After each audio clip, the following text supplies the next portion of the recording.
Hi and welcome back to the AQA GCSE History, Germany, the Democracy and the Dictatorship 1890 to 1945 revision series.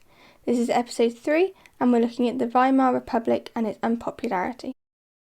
The Council of People's Representatives organised an election in January of 1919 to create a new parliament. This parliament would run Germany as a democracy. Friedrich Ebert was the first president and he was also the leader of the SPD. Philipp Schleidemann was Chancellor. In February of 1919, the members of the new Reichstag met in Weimar to create a new constitution for Germany. This was a period for Germany which was known as the Weimar Republic. A constitution decides how the government would be organised and establishes its main principles. The new constitution reorganised the German system of government.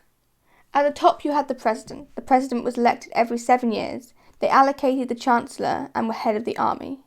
They can suspend the constitution, dissolve the Reichstag and call for a new election at any time. The Reichstag was the new German parliament. Members were elected every 4 years using proportional representation. Then there's the Reichsrat. The Reichsrat was the second house of parliament and less powerful than the Reichstag. It consisted of members from each local region and can delay measures passed by the Reichstag. The new constitution was designed to be as fair as possible. Even very small political parties got seats in the Reichstag if they had 0.4% of the votes or above. For the first time, women could vote, and voting age was lowered to 20. More Germans could vote, and the public had more power. The president was elected by the German people, and so were the parties in the Reichstag, but the president had the most power. The Chancellor oversaw the day-to-day runnings of the government. When decisions couldn't be reached, the president could implement Article 48. Article 48 was used to suspend Parliament, and the President had the ability to force through his own decisions. This was supposed to be used in an emergency, but it was sometimes used to overrule disagreements, and therefore it undermined the new German democracy. Proportional representation is where the proportion of seats a party wins in a parliament is roughly the same as the proportion of the total of votes they win. This was bad because it meant that even parties with very small numbers of votes were guaranteed to get into the Reichstag. This meant that there were many conflicting and different views, making it difficult to come to a decision. The Treaty of Versailles caused resentment towards the Weimar Republic. The Germans called the treaty a diktat, as many blamed Ebert for accepting its terms and thought he was too soft. Some Germans believed the armistice was a mistake and that the Germans could have actually won the war.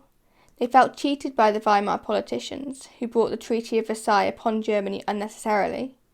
The Weimar politicians involved in the signing of the treaty were named the November criminals. The Treaty of Versailles played a very important role in the failure of the Weimar Republic and its downfall. It harmed the Republic's popularity and created economic and political unrest that hindered the government for years.